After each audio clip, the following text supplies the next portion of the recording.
नमस्कार दोस्तों, आप सबका स्वागत है आपके अपने चैनल गवर्नमेंट एग्जाम स्टडी में।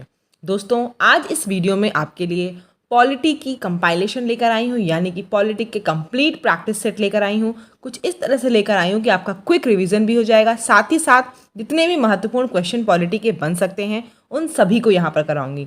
तो प्लीज़ अगर आप किसी परीक्षा की तैयारी कर रहे हो इस वीडियो को देखकर ज़रूर जाइएगा। हालांकि अभी आपकी हाल ही में पेट की परीक्षा होने वाली है, उसके लिए भी ये वीडियो बहुत ही ज़्यादा महत्वपूर्ण है। शुरू कर लेते हैं दोस्तों। पहला प्रश्न है, निम्नलिखित में से किस अधिनियम के अंतर्गत भारतीय विधान परिषद को बजट पर बहस करने की शक्ति प्राप्त है? तो किस अधिनियम के अंतर्गत है दोस्तों? ऑप्शन इसका बी हो जाएगा। भारतीय परिषद अधिनियम 1892 के हिसाब से भारतीय विधान परिषद को बजट पर बहस करने की शक्ति प्राप्त हुई थी।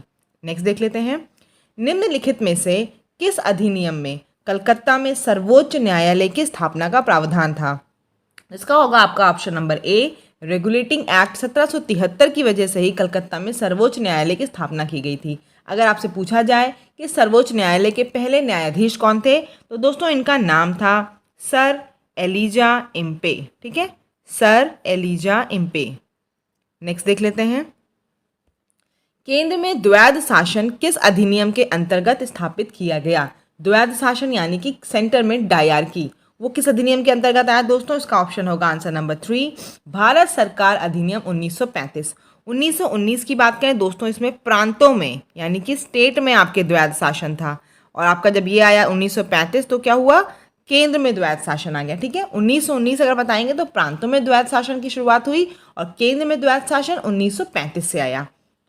नेक्स्ट देख लीजिए, राष्ट्रपति की अध्यादेश यानी कि जिसे आप ऑर्डिनेंस बोलते हैं, उसको निर्गत करने की शक्ति कहाँ से प्रेरित है? अगर आपने ध्यान दिया होगा तो संविधान में आपकी ज़्यादातर चीज़ें जो है वो 1935 से ही ली गई हैं।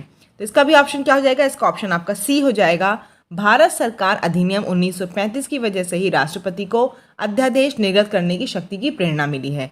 अध्यादेश यानी कि ऑर्डिनेंस जो जारी करता है प्रेसिडेंट, उसका आर्टिकल क्या है? उसका आर्टिकल है दोस्तों 1, 2, 3, 123 आर्टिकल है। नेक्स्ट देख लेते हैं, किस अधिनियम ने भारतवासियों को अपने देश के प्रशासन में कुछ हिस्सा लेना संभव बनाया? तो कौन सा था दोस्तों? Charter act 1833। इसके पहले भारतवासी जो थे वो अपने देश के प्रशासन में हिस्सा नहीं ले सकते थे। जब चार्टर एक्ट 1833 आया, उसमें बताया गया कि कुछ अधिनियम में भारतवासी भी हिस्सा ले सकते हैं। भारत के संविधान में केंद्र और राज्यों के बीच किया गया शक्तियों का विभाजन इनमें से किस में उल्लिखित योजना पर आधारित है? तो किस पर है दोस्तों? इसका भी क्या हो जाएगा? भारत सरकार अधिनियम 1935। ठीक है, इसी से केंद्र और राज्यों के बीच जो शक्तियों का बंटवारा है वो यहीं से प्रेरित है।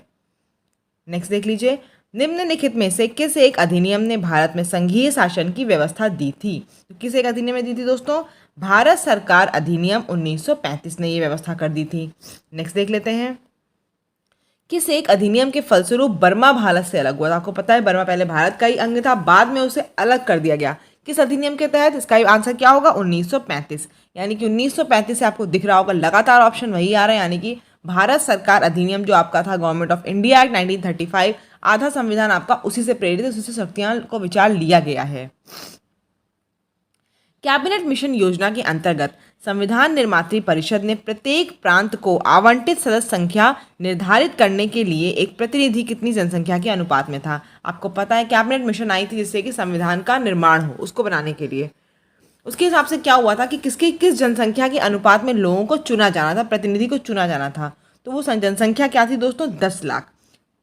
हर 10 लाख जनसंख्या पे एक प्रतिनिधि को चुना गया था। ठीक है, नेक्स्ट देख लेते हैं, निम्नलिखित में से कौन अगस्त 1946 में गठित प्रथम अंतरिम राष्ट्रीय सरकार का सदस्य नहीं था? तो कौन है दोस्तों से बता दीजिए आप फटाफट। ऑप्शन आप सभी को पता होगा, इसका ऑप्शन क्या है? Doctor S Radhakrishnan. ये अंतरिम सरकार के सदस्य नहीं थे। राजगोपालाचारी क्या थे? ये आपके शिक्षा मंत्री थे। राजेंद्र प्रसाद क्या थे?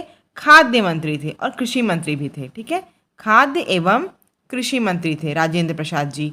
और जगजीवन राम क्या थे? जगजीवन राम आपके श्रम मंत्री थे। ठीक है, क्या थे? श्रम मंत्री थे। नेक्स्ट देख लेते हैं, स्वतंत्र भारत की संविधान सभा के अध्यक्ष कौन थे?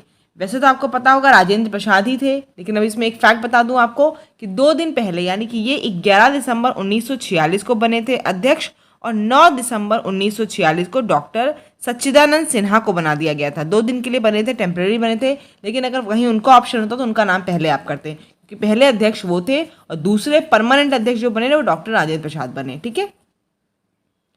भारत की संविधान सभा का प्रथम अधिवेशन कब शुरू हुआ, बताइए कब शुरू हुआ। बिल्कुल सही बात है, 9 दिसंबर 1946 को। और इस दिन अध्यक्ष मैंने बताया कौन थे, इस दिन अध्यक्ष थे सच्चिदानंद सिन्हा। उसके बाद 2 दिन बाद से आपको पता है कि राजेंद्र प्रसाद बन गए परमानेंट जो आपके अध्यक्ष बन गए। ठीक, नेक्स्ट देख लेते हैं।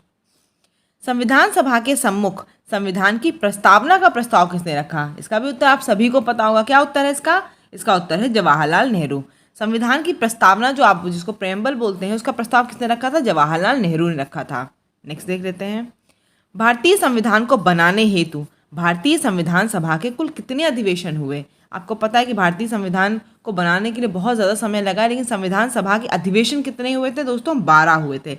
12 बार ये लोग इकट्ठा हुए थे संविधान को बनाने के लिए। नेक्स्ट देख लेते हैं, इन लोगों की बैठक हुई थी। भारतीय संविधान को बनाने हेतु कुल कितना समय लगा, तो कितना समय लगा दोस्तों, 2 वर्ष 11 माह 18 दिन, ये पूरा आपका समय लगा है। ठीक है, किसको, भारतीय संविधान को बनाने के लिए, एकदम रट लीजिए, 2 वर्ष 11 माह 18 दिन। और अधिवेशन कितने हुए दोस्तों, 12 हुए। दोस्तों अगर आप इस चैनल पे नए हो तो चैनल को सब्सक्राइब जरूर कर लीजिएगा। कंप्लीट प्लेलिस्ट आपकी पेट की बनी हुई है, वहाँ जाकर आप सभी कुछ देख सकते हैं। प्रैक्टिस सेट आपके कराए जाने शुरू हो गए, इससे आपका रिवीजन हो जाएगा। बाकी कोई क्वेरी हो, कोई सब्जेक्ट में प्रॉब्लम हो तो आप टेलीग्राम ग्रुप से भी जुड़ जाइएगा, वहाँ पे काफ़ी PDF भी मैंने आपको प्रोवाइड की हुई हैं। नेक्स्ट देख लीजिए, भारतीय संविधान को बनाने हेतु कुल कितना समय लगा, तो कितना लगा दोस्तों, 2 वर्ष 11 माह 18 दिन। नेक्स्ट देख लेते हैं। संविधान सभा की प्रांतीय संविधान समिति का अध्यक्ष कौन था, तो कौन था दोस्तों, सरदार पटेल। संविधान सभा में आपको पता है कि ढेर सारी समितियां बनाई गई थी, जैसे आपकी प्रारूप समिति या ड्राफ्टिंग कमेटी बोलते हैं, उसके अध्यक्ष कौन थे, डॉक्टर BR अम्बेडकर। ऐसी छोटी छोटी समितियां बनाई गई थी जिससे कि काम इजीली हो जाए और जल्दी हो जाए। तो प्रांतीय संविधान समिति बनाई गई, उसके अध्यक्ष कौन थे, सरदार वल्लभ भाई पटेल। नेक्स्ट देख लीजिए। संविधान सभा की प्रारूप समिति या जिसे आप बोलते हैं ड्राफ्टिंग कमेटी, इसमें अन्य सदस्य कितने थे। देखिए दोस्तों, इसमें कुल सदस्य 7 थे, अन्य सदस्य आपके 6 थे। 7वां सदस्य कौन था इसमें, डॉक्टर BR अम्बेडकर, जो इस समिति के अध्यक्ष थे। प्रारूप समिति के अध्यक्ष कौन थे, डॉक्टर BR अम्बेडकर। अन्य सदस्य कितने थे, इसमें 6 थे। कुल मिलाकर 7 लोग समिति के सदस्य थे। संविधान सभा ने राष्ट्रीय ध्वज को सर्वप्रथम कब स्वीकार किया। ऐसे क्वेश्चन अगर आप देखते होंगे तो जरूर आते हैं परीक्षा में आपकी, कि राष्ट्रीय ध्वज को कब सम्मिलित किया गया, कब स्वीकार किया गया, राष्ट्रीय गान को कब स्वीकार किया, तो इनको जरूर याद कर लीजिएगा। 19 का क्या होगा, ए, 22 जुलाई 1947 राष्ट्रीय ध्वज को सर्वप्रथम स्वीकार किया गया। नेक्स्ट देख लीजिए। संविधान सभा द्वारा भारतीय संविधान को स्वीकृत किया गया था। कब स्वीकृत किया गया दोस्तों, 26 नवंबर 1949 को स्वीकृत किया गया था। संविधान को कब स्वीकृत किया गया था, 26 नवंबर 1949 को स्वीकृत किया गया था। और लागू कब किया गया, लागू किया गया 26 जनवरी 1950 से। ठीक है, स्वीकृत 1949 को किया गया नवंबर को, और लागू कब किया गया, 26 जनवरी 1950। और आपको ये बात फैक्ट पता होगा शायद, जब आपका लाहौर अधिवेशन हुआ था तो 1930 में, उसी दिन 26 जनवरी को मनाने के लिए, स्वतंत्रता दिवस मनाने के लिए घोषित किया गया। इसीलिए 26 जनवरी का दिन इसीलिए मनाया गया 1950 में कि इसी दिन से आप संविधान को लागू कीजिए, क्योंकि ये बात हम लोगों ने 1930 में लाहौर अधिवेशन में डिसाइड कर ली थी। ठीक है, नेक्स्ट देखिए। राजकीय चिन्ह कब से अंगीकृत किया गया, इसका ऑप्शन क्या है, डी, 26 जनवरी 1950 से आपका राजकीय चिन्ह जो है, जो आपका 1950 से इसको अंगीकृत किया गया। किसको, राजकीय चिन्ह को। 21 का आपका डी हो जाएगा। नेक्स्ट देख लीजिए। संविधान सभा में वयस्क मताधिकार को 15 वर्ष के लिए स्थगित करने की बात किसने कही थी, तो किसने कही थी दोस्तों, ये आपकी मौलाना आज़ाद ने कही थी। 22 का इसमें डी हो जाएगा आपका दोस्तों। मौलाना आज़ाद ने इस बात को कहा था कि संविधान सभा में आपको वयस्क मताधिकार को 15 वर्ष के लिए स्थगित करना है। नेक्स्ट देख लीजिए। किसने कहा था संविधान सभा कांग्रेस थी और कांग्रेस भारत था, किसने कहा था, ये ऑस्टिन ने कहा था। बहुत बड़े इतिहासकार थे, उन्होंने ये बात कही थी कि संविधान सभा कांग्रेस थी और कांग्रेस भारत था। भारत की संघात्मक व्यवस्था निम्नलिखित में से किस देश की संबंधित है। देखिए दोस्तों, ये सारी चीज़ें मैंने आपको थ्योरी में बहुत अच्छे से पढ़ा रखी है। अगर आपने नहीं देखा है तो जाके 1-1.5 घंटे का वीडियो पूरा होगा, आप फटाफट से प्लेलिस्ट में जाके पूरा देख लीजिए। वहाँ दिख जाएगा आपको कि भारत की संघात्मक व्यवस्था, भारत ने DPSP, भारत ने जितनी भी चीज़ें ली फंडामेंटल राइट्स, किस देशों से लिए हैं। हर देशों से प्रेरणा लेकर उन्होंने अपने देश का संविधान बनाया। तो कहाँ से क्या चीज़ ली गई आपको ज़रूर पता होना चाहिए, परीक्षा की दृष्टि से बहुत महत्वपूर्ण होता है। संघात्मक व्यवस्था कहाँ से ली गई दोस्तों, ये आपकी ली गई है कनाडा से। 24 का आपका क्या हो जाएगा, ए हो जाएगा दोस्तों, ठीक है, कनाडा से ली गई है। नेक्स्ट देख लीजिए, भारत में न्यायिक पुनरीक्षण यानी कि जिसे आप बोलते हैं इंग्लिश में जुडिशियल रिव्यू, इसकी संकल्पना कहाँ से ली गई? जुडिशियल रिव्यू की संकल्पना कहाँ से ली गई दोस्तों? ये आपकी ली गई है यूएसए से। 25 का आपका सी हो जाएगा। नेक्स्ट देख लेते हैं, भारत के संविधान में सम्मिलित समवर्ती सूची, आपको मैंने बताया हुआ है 3 सूची होती हैं। एक आपकी यूनियन लिस्ट होती है, एक आपकी स्टेट लिस्ट होती है राज्य सूची, और एक आपकी कॉन्करेंट लिस्ट होती है यानी कि समवर्ती सूची। क्या होता है, यूनियन में खाली पावर केंद्र के पास होता है, स्टेट में राज्य के पास, और कॉन्करेंट में दोनों के पास होता है। तो समवर्ती सूची कहाँ से ली गई है दोस्तों? ये आपकी ली गई है ऑस्ट्रेलिया से। 26 का आपका बी हो जाएगा। नेक्स्ट देख लीजिए, राज्यसभा के गठन में प्रतिभा, अनुभव एवं सेवा को प्रतिनिधित्व देने में भारतीय संविधान निर्माता निम्नांकित उदाहरण से प्रभावित हुए थे। तो किससे हुए थे दोस्तों ये प्रभावित? आयरिश गणतंत्र से। आयरलैंड से दोस्तों आपका डीपीएसपी भी आया था, और जो आपको पता है राज्यसभा में लोगों को नॉमिनेट करते हैं उनकी प्रतिभा के हिसाब से, वो कहाँ से आया था? आयरिश गणतंत्र से ही आया था। 27 का आपका सी हो जाएगा। नेक्स्ट देख लेते हैं, देखिए दोस्तों यहाँ पर आपको एक तरफ वो दिख रहा होगा अधिकार, दूसरा कहाँ से लिया गया? जैसे मूल अधिकार कहाँ से लिया गया आपका? मूल अधिकार आपका यूएसए से, यानी कि पहला ऑप्शन आपका 2 हो जाएगा। नेक्स्ट उसके बाद देखिए क्या है आपके पास, दूसरा आपके पास है दोस्तों शासन की संसदीय प्रणाली। ये कहाँ से लिया गया? ये आपका यूके से लिया गया, यानी कि पहला हो जाएगा। आपात उपबंध आपके जर्मनी से लिए गए, तीसरा हो जाएगा। डीपीएसपी आपका आयरलैंड से लिया गया, चौथा हो जाएगा। 2134 यानी कि आपका 28 का बी हो जाएगा। नेक्स्ट देख लेते हैं, भारतीय संविधान में शामिल हैं, कितना क्या शामिल है देख लीजिए, इसमें से आपको पता होगा ऑप्शन का, बताइए फटाफट क्या है? 395 आर्टिकल, 22 भाग और 12 सूचियां, ये आपकी भारतीय संविधान में शामिल हैं। निम्नलिखित में से कौन सा विषय समवर्ती सूची यानी कि कॉन्करेंट लिस्ट का है? कहाँ से ली गई कौन सा समवर्ती सूची? मैंने आपको बताया ऑस्ट्रेलिया से ली गई है समवर्ती सूची। और ये इसमें से कौन सा विषय है जो कॉन्करेंट का है? बताइए मुझे फटाफट से, इसका आंसर क्या होगा? बी। आपराधिक मामले जो हैं वो आपके समवर्ती सूची के मामले हैं। नेक्स्ट देख लेते हैं, भारत के संविधान की निम्नलिखित में से कौन सी एक अनुसूची में दल बदल विरोधी कानून विषयक प्रावधान है? बताइए किसमें है दोस्तों? इसका आंसर क्या है आपका? डी। एंटी डिफेक्शन लॉ बोलते हैं आपका 10th जो शेड्यूल है 10वीं अनुसूची है उसमें दल बदल विरोधी कानून लिखा गया है, ठीक है। 31 का आपका डी हो जाएगा। नेक्स्ट देख लीजिए 32, निम्नलिखित में से कौन सी जोड़ी सुमेलित है? तो कौन सी है दोस्तों? भारत का निर्वाचन आयोग। भारत का निर्वाचन आयोग जो है वो क्या है? इलेक्शन कमीशन आपका आर्टिकल 324 से संबंधित है, तो यही आपकी जोड़ी सुमेलित है। 32 का आपका बी ऑप्शन सही हो जाएगा। नेक्स्ट देख लीजिए, सूची का फिर मिलान करना है आपको। इसमें क्या है देखिए फटाफट से दोस्तों, क्या क्वेश्चन है? आर्टिकल 14 आपको पता है राइट टू इक्वालिटी है, मैंने बताया हुआ है। आर्टिकल 14 से लेकर 18 आपका राइट टू इक्वालिटी होता है, तो यानी कि पहले का क्या हो जाएगा? चौथा हो जाएगा। आर्टिकल 368 जो आपका है कॉन्स्टिट्यूशनल अमेंडमेंट होता है, यानी कि संशोधन प्रक्रिया है, तो आपका आखिरी 1 हो जाएगा। अगर ऐसा कहीं ऑप्शन दिख रहा हो शुरू में 1 और आखिरी आपका जो स्टार्टिंग आपका 3 और आखिरी आपका 1 हो, वही टिक हो जाएगा, यानी कि डी ऑप्शन आपका सही हो जाएगा। यहाँ पे आपका डी ऑप्शन सही हो जाएगा। बाकी भी देख लेते हैं। 36 आपका क्या है? 36 आपका क्या है दोस्तों? 36 आपका है नीति निदेशक तत्व, तो आपके हैं आर्टिकल 35 से आर्टिकल 51 तक, 35 से लेकर 31 तक, सॉरी आर्टिकल 36 से लेकर 51 तक आपका क्या होता है? डीपीएसपी होता है, राज्य के नीति निदेशक तत्व होते हैं। तो 36 आपका आर्टिकल नीति निदेशक तत्व हो जाएगा, और 74 आपका क्या हो जाएगा? मंत्री परिषद हो जाएगा। तो 3 आपका बाकी आप मैच कर ले, 3, 4, 2, 1 यानी कि डी ऑप्शन हो जाएगा। नेक्स्ट देख लेते हैं, भारतीय संविधान की प्रस्तावना के सिलसिले में निम्नलिखित में से कौन सा क्रम सही है? थोड़ा सा मैं स्पीड में कर रही हूँ, आपको लग रहा होगा लेकिन दोस्तों क्वेश्चंस काफ़ी ज़्यादा, और अगर धीमे धीमे करूँगी तो टाइम बहुत ज़्यादा लग जाएगा, इसीलिए फटाफट से कर रही हूँ। और दोस्तों अगर आप चैनल पर नए हो तो चैनल को सब्सक्राइब ज़रूर कर लीजिएगा। चैनल का नाम आप जान ही रहे हैं, क्या है? Government exam study.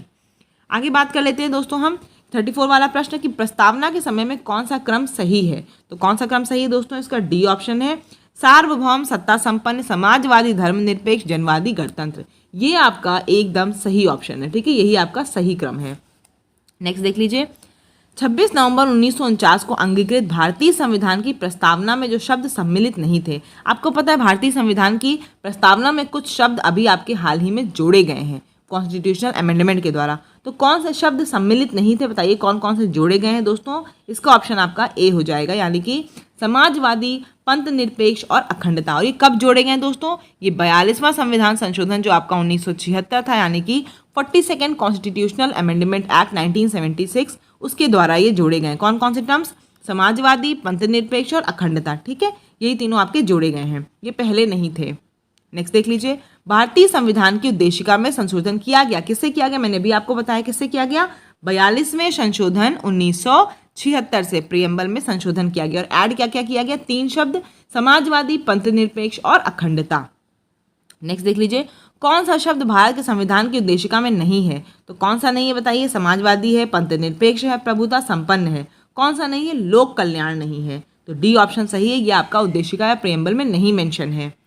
नेक्स्ट देख लीजिए, नए राज्य की गठन की शक्ति किसमें निहित है? नया राज्य गठन करना हो दोस्तों तो किसमें? एक तो आपको पता है मैंने किससे रिलेटेड होगा, वो आपका आर्टिकल 1 से, भाग 1 से रिलेटेड होगा। और किसमें शक्ति निहित है दोस्तों? ये आपकी निहित है संसद में। 38 का ए हो जाएगा, संसद के पास नए राज्य को गठन करने की शक्ति होती है।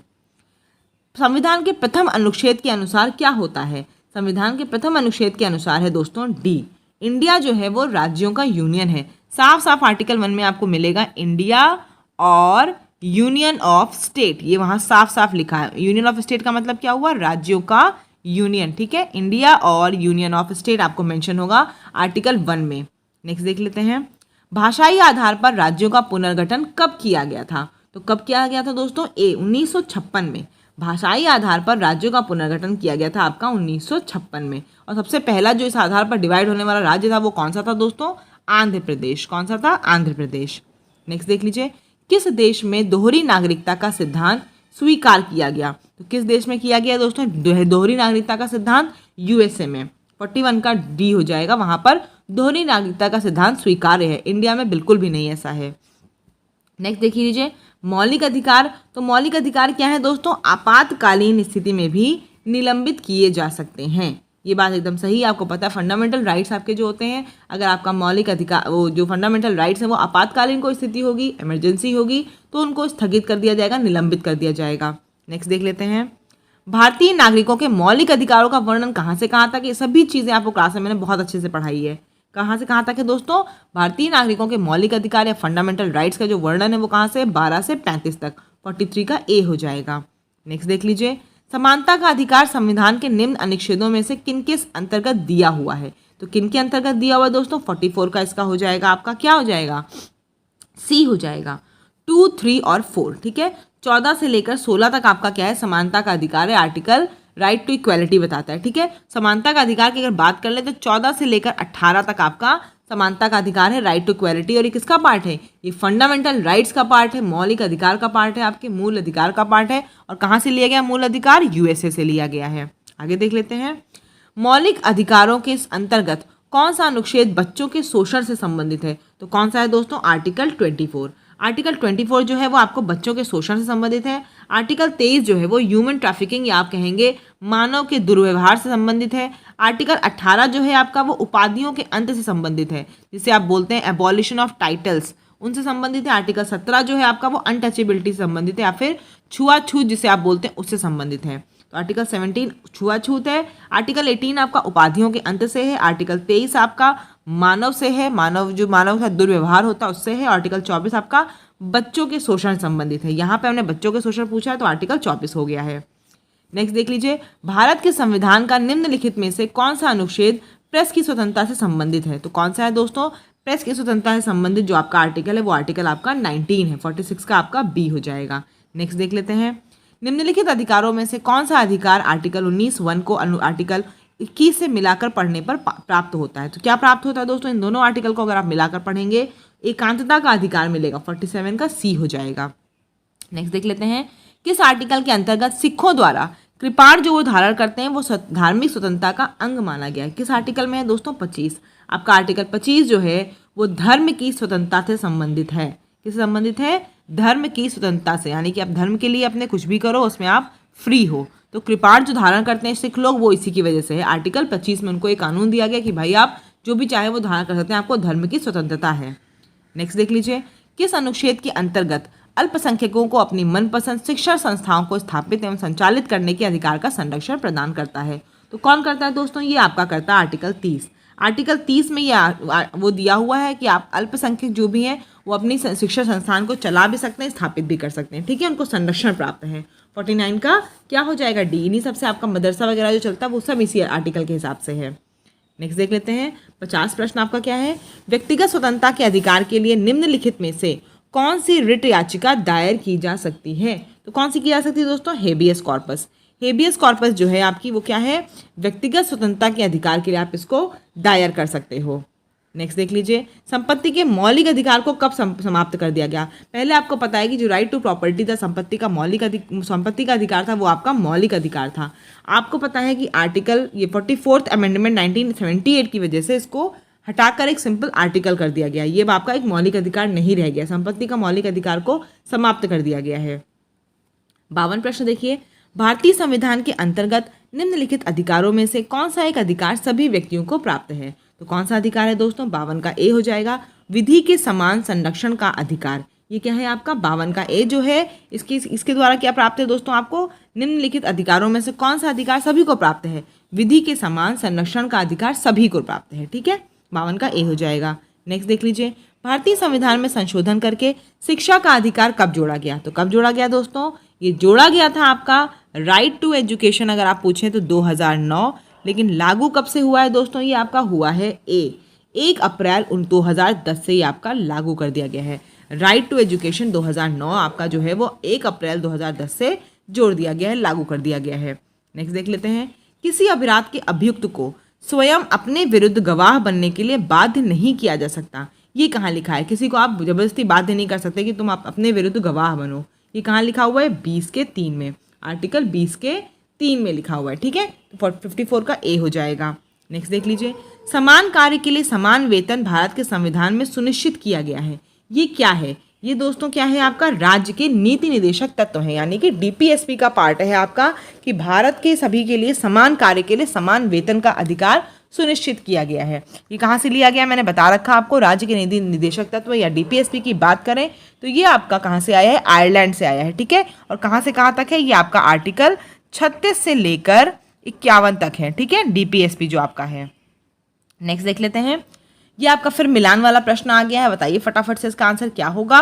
देखिए इसका क्या है, आर्टिकल 40 आपका ग्राम पंचायतों के गठन से संबंधित है। आर्टिकल 41 काम करने का अधिकार है। 44 समान नागरिक संहिता का है और 48 कृषि एवं पशुपालन का गठन से संबंधित है। यानी कि इसका ऑप्शन क्या है? 1 2 3 4 56 का ए हो जाएगा। मैं आपको गारंटी दे रही हूँ, अगर आप हमारे चैनल पर नए हैं तो दोस्तों प्लीज़ सारी वीडियोस देखिएगा, आपको डेफिनेटली बता रही हूँ बहुत हेल्प मिलेगी अपने पेट एग्जाम के लिए। दूसरी चीज़ दोस्तों, अगर आप ये सब जितनी प्रैक्टिस सेट करा रहे हो कर लेंगे तो आपका रिवीजन तो हो ही जाएगा, साथ ही अगर आपने नहीं पढ़ा होगा तो भी सारे इंपॉर्टेंट क्वेश्चंस आपके सामने आ जाएंगे। नेक्स्ट देख लेते हैं, किस अनुच्छेद के द्वारा उद्योग के प्रबंधन में कर्मकारों की भागीदारी का प्रावधान दिया गया है? तो किसके द्वारा दिया गया दोस्तों? इसका क्या है? 43 का ए है। ठीक है, उद्योग के प्रबंधन में कर्मकारों की भागीदारी किसके वजह से हुई है? 43 ए से हुई है। नेक्स्ट देख लेते हैं, किस अनुच्छेद के द्वारा अंतर्राष्ट्रीय शांति और सुरक्षा के संवर्धन से कौन सा संबंधित है? तो कौन सा है दोस्तों? 51। 58 का क्या हो जाएगा? सी हो जाएगा। आप आर्टिकल 51 जो है वो अंतर्राष्ट्रीय शांति और सुरक्षा के संवर्धन से संबंधित है। नेक्स्ट देख लीजिए, राज्य के नीति निर्देशक सिद्धांत एक ऐसा चेक है जो बैंक की सुविधानुसार अदा किया जाता है। ये किसने कहा था? बताइए ये किसने कहा था? ये कहा था केटी शाह ने। केटी शाह ने कहा था जो डीपीएसपी है वो एक ऐसा चेक है जो बैंक की सुविधा के अनुसार अदा किया जा सकता है। ठीक है, 59 का आपका डी हो जाएगा। नेक्स्ट देख लेते हैं, इनमें से कौन राज्य के नीति निर्देशक सिद्धांतों में सम्मिलित नहीं है? कौन सा नहीं है दोस्तों? डी। सूचना का अधिकार जो है वो डीपीएसपी या राज्य के नीति निर्देशक सिद्धांतों में नहीं सम्मिलित है। बाकी मध्य निर्देश, काम का अधिकार, समान कार्य है समान वेतन, ये सभी सम्मिलित है। आप सभी को कमेंट सेक्शन में बताना है दोस्तों इनका आर्टिकल क्या है। मध्य निषेध का, काम का अधिकार का, समान कार्य समान वेतन का आर्टिकल क्या है? नेक्स्ट देख लीजिए, निम्नलिखित में से किसकी संस्तुति पर भारतीय संविधान में मूल कर्तव्य शामिल किया गया था? किसकी समिति पर किया गया दोस्तों? स्वर्ण सिंह समिति पर। आपको पता है पहले मूल कर्तव्य या फंडामेंटल ड्यूटीज नहीं मेंशन थी, बाद में भाग 4A में, किसमें? भाग 4A में आपका आर्टिकल क्या आया? 51A। आर्टिकल 36 से 51 तो वही है आपका डीपीएसपी। आर्टिकल 51A जो आपका जोड़ा गया, ये क्या था आपका?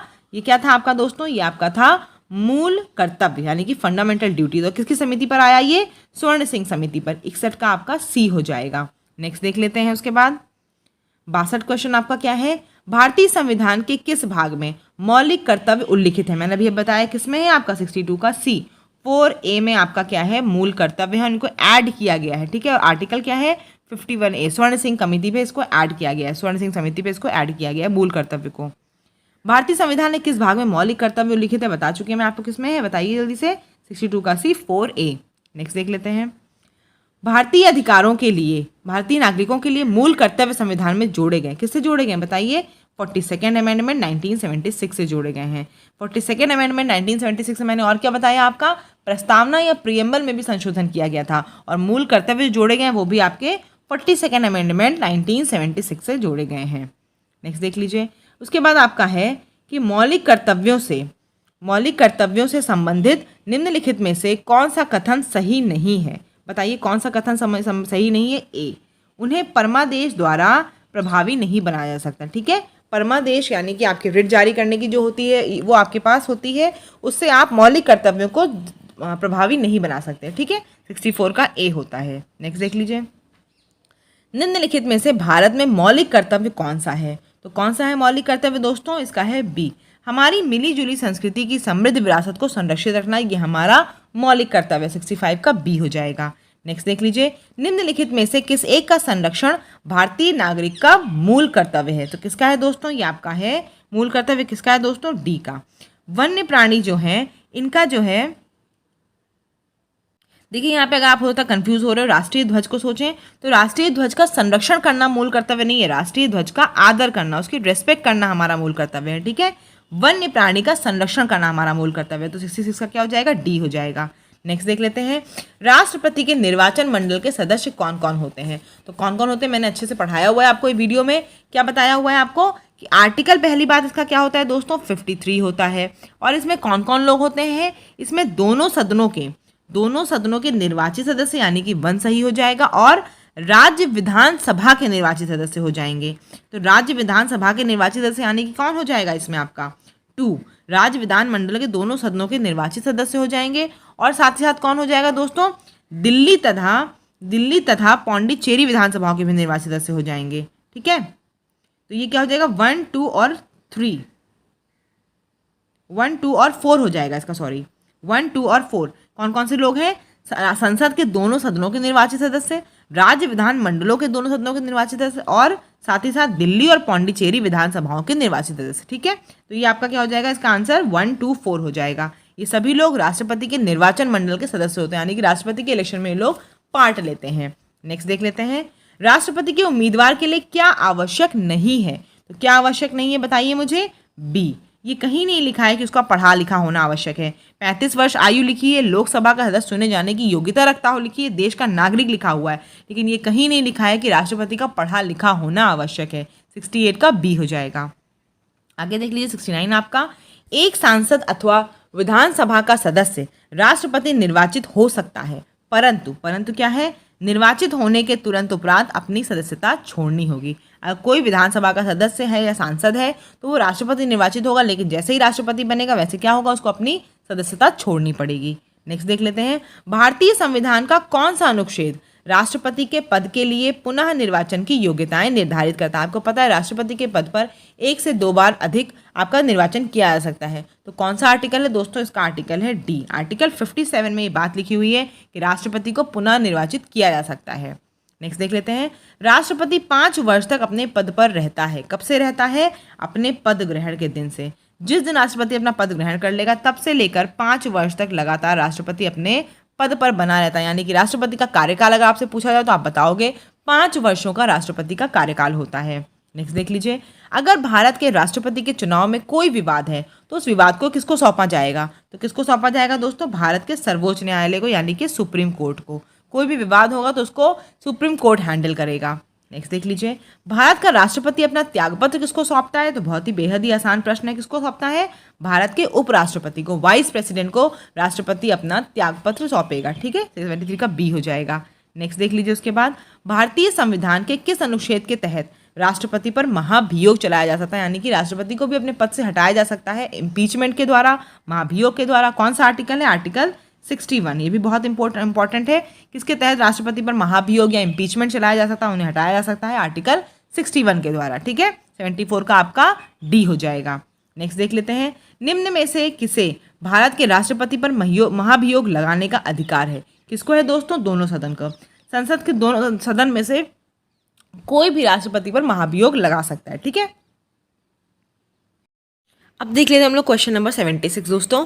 कौन सा भारत के राष्ट्रपति के निर्वाचक गण का तो भाग होता है परंतु उसके महाभियोग अधिकरण का भाग नहीं है। जैसा कि मैंने आपको बताया था, राष्ट्रपति के निर्वाचन में दोनों सदनों के निर्वाचित सदस्य होते हैं, राज्य विधानसभा के निर्वाचित सदस्य होते हैं और दिल्ली तथा पुडुचेरी के भी निर्वाचित सदस्य होते हैं।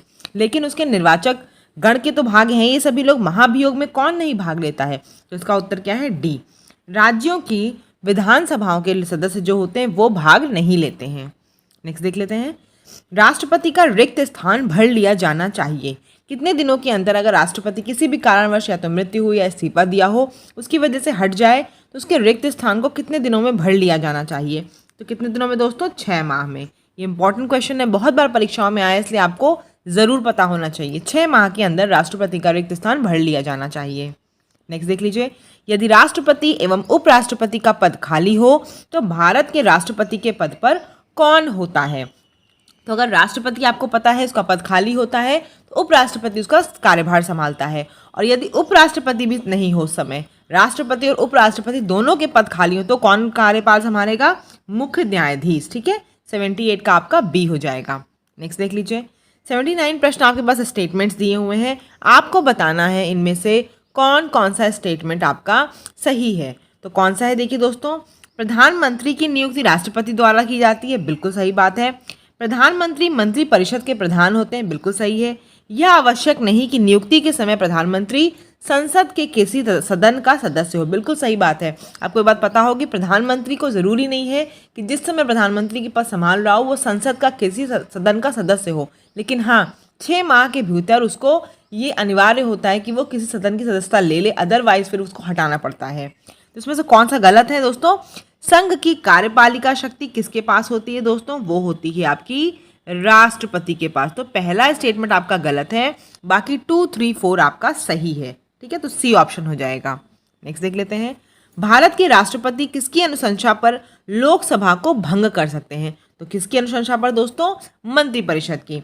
मंत्रिपरिषद की अनुशंसा पर भारत के राष्ट्रपति जो होते हैं वो लोकसभा को भंग कर सकते हैं। ये सभी बहुत महत्वपूर्ण क्वेश्चन है, जरूर इसको पूरी करिएगा।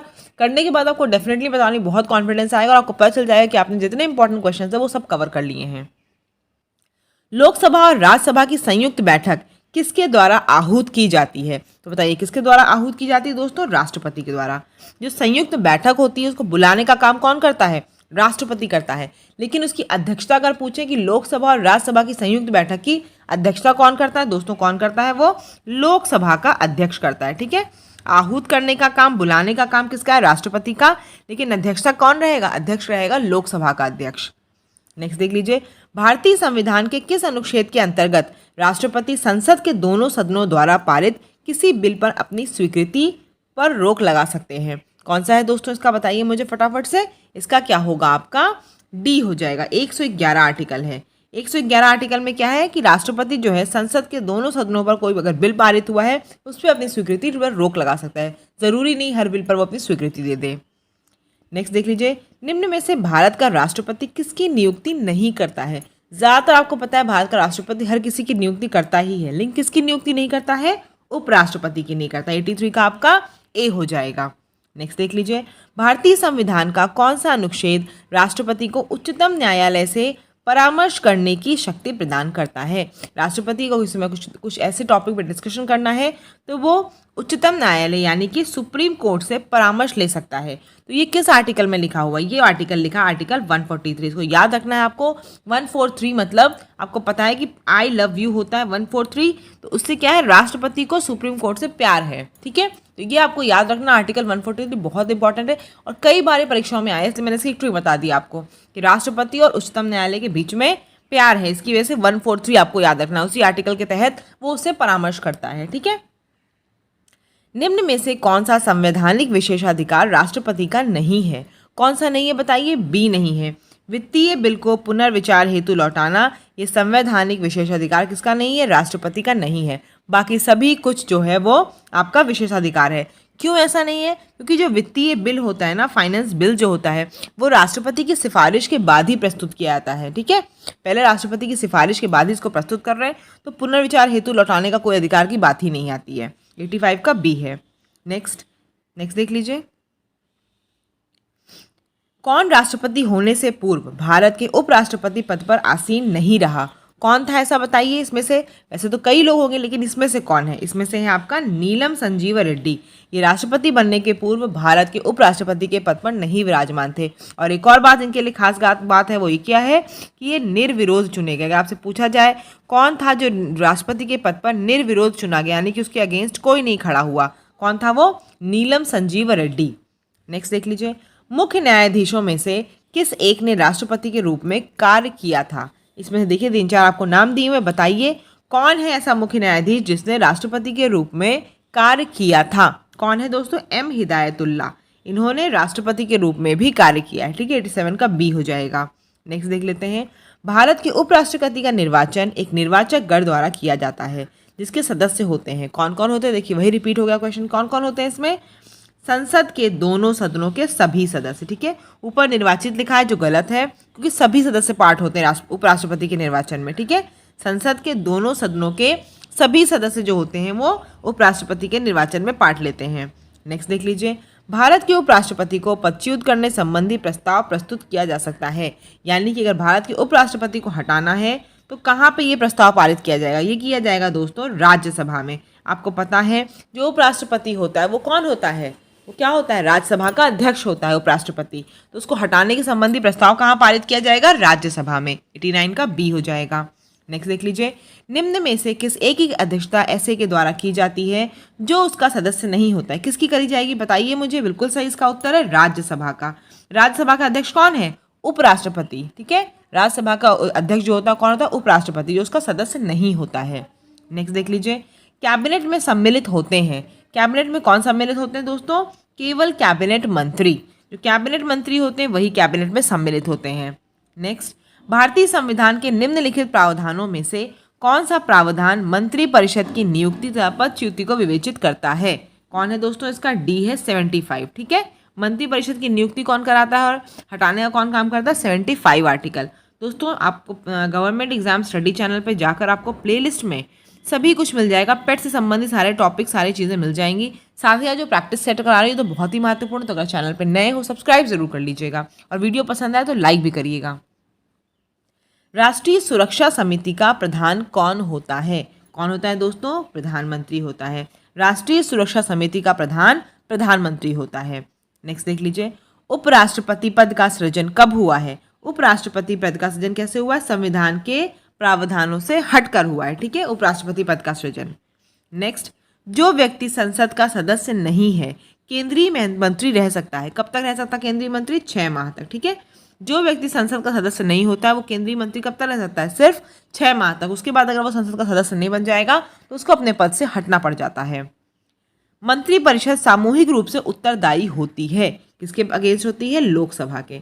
अगर आपसे पूछा जाए मंत्रिपरिषद सामूहिक रूप से, आप बताएंगे लोकसभा से। और अगर पूछे इंडिविजुअल रूप से, व्यक्तिगत रूप से किसके प्रति उत्तरदायी है, तो आप बताएंगे राष्ट्रपति के। नेक्स्ट देख लीजिए, स्वतंत्र भारत के प्रथम वित्त मंत्री थे। कौन थे? श्री षणमुखम चेट्टी।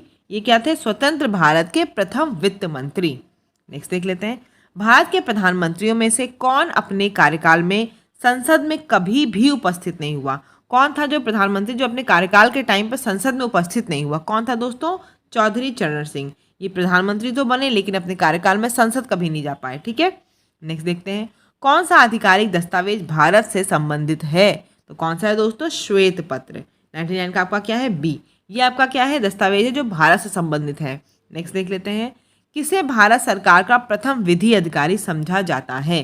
किसको समझा जाता है दोस्तों? महान्यायवादी को। ठीक है, महान्यायवादी यानी कि अटॉर्नी जनरल को आपका भारत सरकार का प्रथम कानून अधिकारी या विधि अधिकारी समझा जाता है। नेक्स्ट देख लीजिए, किसी सदन के सदस्य ना होने पर भी सदन की बैठक में कौन भाग लेता है? तो कौन लेता है दोस्तों? महान्यायवादी यानी कि अटॉर्नी जनरल जो होता है। इसका आर्टिकल क्या है? इसका आर्टिकल है आपका 76। ये संसद में पार्ट लेता है लेकिन किसी भी सदन का सदस्य नहीं होता है। ठीक है, इसी को एक और पावर दी गई है, वो क्या है? आर्टिकल 88 है दोस्तों। उसके हिसाब से क्या है? ये संसद की दोनों सदनों की बैठक में बैठता है, बात कर सकता है, डिबेट कर सकता है, लेकिन वोट नहीं दे सकता। ठीक है, वोट नहीं दे सकता है। वहाँ पे कोई भी डिस्कशन होगा बिल वगैरह पास होने का तो महान्यायवादी वोट नहीं देगा। नेक्स्ट देख लेते हैं, किसी सदन के सदस्य न होने पर भी सदन की बैठक में कौन बोलने, अन्य कार्यवाहियों में सम्मिलित होने एवं किसी भी संसदीय कमेटी का सदस्य होने का अधिकार तो है, परंतु उसे वोट देने का अधिकार किसको बताया मैंने? अभी नहीं है। महान्यायवादी आपके अटॉर्नी जनरल। आर्टिकल क्या बताया मैंने? 76। और इसका आर्टिकल इस काम को कि वोट नहीं दे सकता, ये बात कहाँ लिखी हुई? आर्टिकल 88 में। ठीक, चलिए। कानूनी विषयों पर राज्य सरकार को कौन परामर्श देता है? तो कौन परामर्श देता है दोस्तों? ये आपका हो जाएगा एडवोकेट जनरल, महाधिवक्ता। राज्य सरकार के लिए कौन होगा? एडवोकेट जनरल, महाधिवक्ता। अटॉर्नी जनरल आपके केंद्र में होता है। ठीक है, इसका आर्टिकल क्या है? आर्टिकल इसका है 165।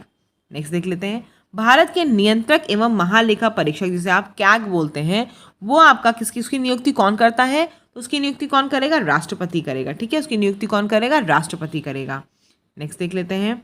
भारत के नियंत्रक एवं महालेखा परीक्षक के पद पर नियुक्ति का कार्यकाल कितना होता है? 6 साल का होता है। जो नियंत्रक और महालेखा परीक्षक हैं वो कितने साल के लिए होते हैं दोस्तों? 6 साल के लिए। नेक्स्ट देख लेते हैं। भारत के नियंत्रक एवं महालेखा परीक्षक निम्नलिखित एक के मित्र एवं मार्गदर्शक होते हैं।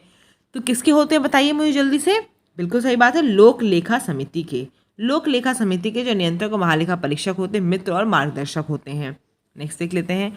लोकसभा के लिए चुनाव में निर्वाचित होने के लिए किसी व्यक्ति के लिए न्यूनतम आयु सीमा है, कितनी है? 25। अगर लोकसभा में आपको पार्ट लेना है तो आप 25 साल के हो गए तो आप पार्ट ले सकते हैं। नेक्स्ट देखिए। लोकसभा चुनाव का कोई प्रत्याशी अपनी जमानत खो देता है यदि उसे प्राप्त ना हो सके। कितना प्राप्त ना हो सके दोस्तों? यदि उसे 1/6 जितने मत पड़े हो उसका 1/6 उसे प्राप्त ना हो तो अपनी जमानत खो देता है। नेक्स्ट देख लीजिए। लोकसभा को कार्यकाल पूरा होने के पहले भंग किया जा सकता है। कैसे भंग किया जा सकता है? प्रधानमंत्री की सिफारिश पर राष्ट्रपति के द्वारा लोकसभा को कार्यकाल पूरा नहीं होगा तब भी भंग किया जा सकता है। लोकसभा की बैठक समाप्त की जा सकती है किसके द्वारा दोस्तों? स्थगन के द्वारा भी, सत्रावसान के द्वारा भी और विघटन के द्वारा भी, यानी कि उपरोक्त सभी के द्वारा लोकसभा की बैठक समाप्त की जा सकती है। नेक्स्ट देख लीजिए। निम्नलिखित में से राज्यों के किस युग्म को समान सीटें प्राप्त हैं? तो देखिए ये थोड़ा सा मैं क्वेश्चन हटा ही दे रही हूँ क्योंकि इसके लिए आपको पहले राज्यों की सीटों का पता होना चाहिए। तो मुझे लगता है थोड़ा सा अजीब क्वेश्चन है और ये पीसीएस लेवल तक चला जाएगा, शायद इस तरह के क्वेश्चन आपके पेट में नहीं आएंगे, तो इसको हम स्किप कर दे रहे हैं। वैसे इसका आंसर ए है, लेकिन आपको असम और झारखंड, गुजरात, राजस्थान किसी की सीट नहीं पता होगी, इसलिए मैं इस क्वेश्चन को स्किप कर दे रही हूँ। भारत में लोकसभा का स्पीकर क्या होता है? चयनित किया जाता है। ठीक है, ना मनोनीत होता, ना निर्वाचित होता, ना नियुक्त होता, क्या होता है? चयनित किया जाता है। ठीक है, चूज किया जाता है, उसको चूज करते हैं हम लोग हैं। 112 का बी हो जाएगा। नेक्स्ट देख लेते हैं। भारत में लोकसभा के स्पीकर का निर्वाचन कैसे होता है? लोकसभा के स्पीकर का निर्वाचन लोकसभा के ही सदस्यों के द्वारा, जनता करती नहीं, संसद के सभी सदस्य करते नहीं, कौन करता है? लोकसभा के सभी सदस्य लोकसभा के स्पीकर या फिर लोकसभा के अध्यक्ष का निर्वाचन करते हैं। नेक्स्ट देख लीजिए। लोकसभा अध्यक्ष अपना त्यागपत्र किसको संबोधित करता है? तो वो किसको करता है? लोकसभा उपाध्यक्ष को करता है। 114 का सी हो जाएगा। नेक्स्ट देख लीजिए। लोकसभा अध्यक्ष को उसके कार्यकाल की समाप्ति के पूर्व पद से हटाया जा सकता है। तो कब हटाया जाता है दोस्तों?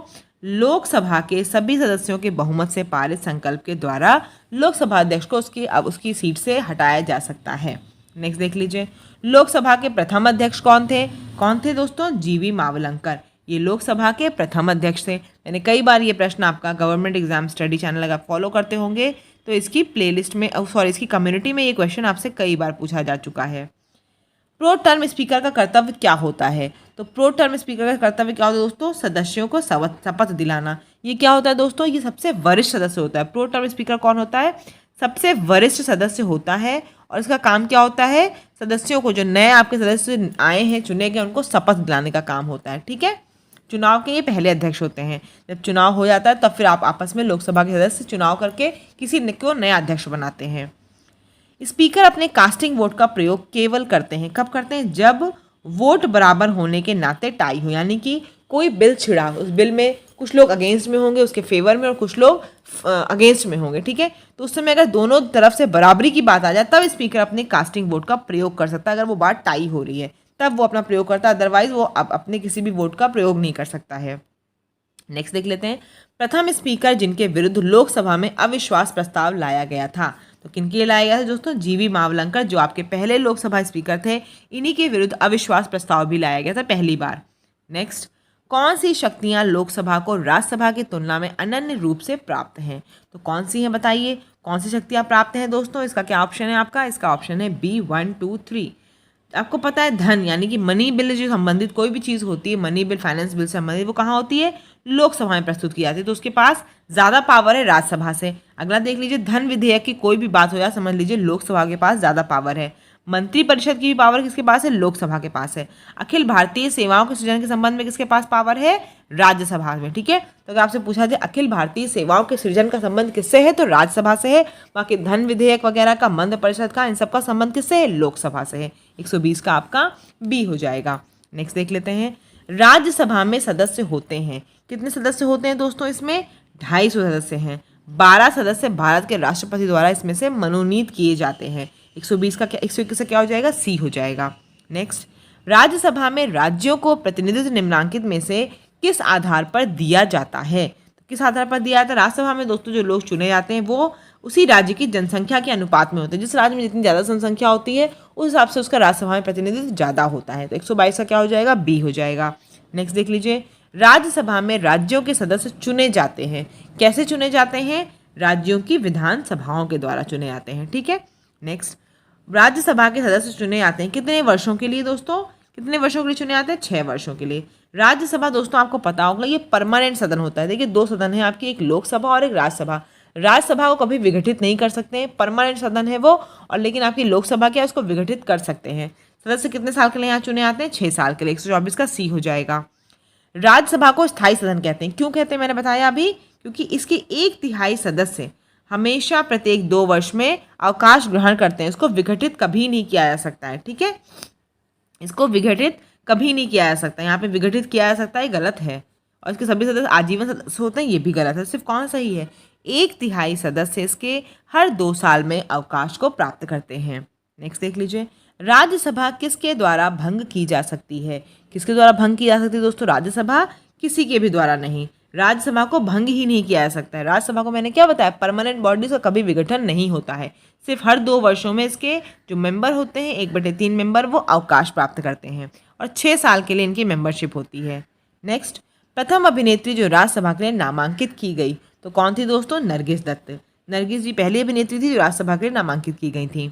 नेक्स्ट, कौन सा अनुच्छेद संसद को राज्य सूची के विषय के संबंध में विधि बनाने की शक्ति प्रदान करता है? कौन है इसका आर्टिकल? तो इसमें कौन सा होगा दोस्तों? 128 का क्या होगा दोस्तों? 128 का आपका सी हो जाएगा, 249 आर्टिकल। ठीक है, नेक्स्ट देख लीजिए, निम्नलिखित कथनों में से कौन सा एक भारत के संविधान की 4थी अनुसूची को सही सही वर्णित करता है? तो कौन सा है दोस्तों? इसमें राज्यसभा में स्थानों का आवंटन है। मैंने आपको, अगर आपने चैनल पे आके प्लेलिस्ट देखी होगी तो बहुत अच्छे से आपको अनुसूचियां समझाई हैं। एक बार पढ़ने के बाद आपको अनुसूचियां भूलेंगी नहीं कभी भी। तो 4थी अनुसूची का संबंध किससे है दोस्तों? राज्यसभा में स्थानों का आवंटन है। नेक्स्ट देख लेते हैं, किस सभा का सदस्य उसका सदस्य नहीं होता है? तो कौन सी होती है दोस्तों सभा, बताइए आप? 130 का क्या हो जाएगा? 130 का ए हो जाएगा, राज्यसभा। राज्यसभा का सदस्य क्या होता है? उसका सदस्य नहीं होता है। अध्यक्ष होगा दोस्तों, किस सभा का अध्यक्ष उसका सदस्य नहीं होता है? तो राज्यसभा का अध्यक्ष कौन होता है? उपराष्ट्रपति, वो उसका सदस्य नहीं होता है। क्वेश्चन गलत थोड़ा लिखा है, देख लीजिएगा आप इसको। नेक्स्ट, राज्यसभा के चुनाव के लिए अपेक्षित न्यूनतम आयु क्या है? तो क्या है दोस्तों इसकी न्यूनतम आयु क्या है? 30। मैंने बताया लोकसभा में चुनाव अगर लड़ना होगा तो कितनी न्यूनतम आयु थी? 25 है, और राज्यसभा के लिए कितनी है? 30 है। नेक्स्ट देख लीजिए, एक वर्ष में कम से कम कितनी बार संसद की बैठक होना आवश्यक है? कितनी बार दोस्तों है? कम से कम 2 बार, यानी कि 6 माह से ज़्यादा का गैप नहीं होना चाहिए संसद की अगर बैठक होनी है तो। ठीक है, तो कम से कम 2 बार तो बैठक ज़रूर होगी एक वर्ष में। नेक्स्ट देख लीजिए, भारतीय संसद कैसे बनती है? तो कैसे बनती है दोस्तों? लोकसभा, राज्यसभा और राष्ट्रपति से। डी ऑप्शन होगा इसका, क्या होगा? ऑप्शन डी होगा। लोकसभा, राज्यसभा और राष्ट्रपति से क्या बनती है? भारतीय संसद बनती है। ठीक, लोकसभा, राज्यसभा और राष्ट्रपति से। नेक्स्ट देख लीजिए, संसद के किसी सदस्य की सदस्यता तब समाप्त हो जाती है जब वह बिना सदन को सूचित किए अनुपस्थित रहता है। कोई भी सांसद जो होता है, अगर वो सदस्यता उसकी समाप्त कर दी जाती है अगर वो संसद को सूचित नहीं करता और अनुपस्थित रहता है। कब तक? कितने दिनों तक? 60 दिन तक। अगर कोई ऐसा काम 60 दिन तक लगातार करता है तो उसकी सदस्यता समाप्त कर दी जाती है। नेक्स्ट देख लीजिए, निम्नलिखित में से किनको लोकसभा और राज्यसभा दोनों के निर्वाचनों में मतदान का अधिकार है? तो किसको है दोस्तों? राज्य विधानमंडल के निम्न सदन के निर्वाचित सदस्यों का। ठीक है, राज्य विधानमंडल के निम्न सदन मतलब जो आपका विधानसभा होती है। एक विधान परिषद होती है जो आपकी उच्च सदन होती है, और एक आपकी विधानसभा होती है। तो विधानसभा के निर्वाचित सदस्यों को सबके दोनों के लोकसभा और राज्यसभा के निर्वाचन में मतदानों का अधिकार है। नेक्स्ट देख लेते हैं। संसद राज्य सूची के विषय के संबंध में कानून बना सकती है। कब बना सकती है? यदि राज्यसभा ऐसा संकल्प पारित करती है तो संसद जो होती है वो राज्य विषय की सूची में कोई कानून बना सकती है। नेक्स्ट देख लीजिए। अंतर्राष्ट्रीय संधियों को भारत के किसी भाग अथवा संपूर्ण भारत में लागू करने के लिए संसद कोई भी कानून बना सकती है। कब बना सकती है दोस्तों? बिना किसी राज्य की सहमति से। अगर कोई अंतर्राष्ट्रीय उसको मैटर लग रहा है और उसको लगता है कानून बनाना है तो उसे किसी राज्य की सहमति की जरूरत नहीं है और वो बना सकता है कानून। नेक्स्ट देख लेते हैं। शून्यकाल संसदीय व्यवस्था को किस देश की देन है? 0 आवर आपने सुना होगा, वो किस देश से लिया गया है? तो किस देश से लिया गया दोस्तों? भारत का खुद का उपज है ये। शून्यकाल जो है वो खुद भारत की उपज है। नेक्स्ट, शून्यकाल की अवधि कितनी अधिक से अधिक हो सकती है?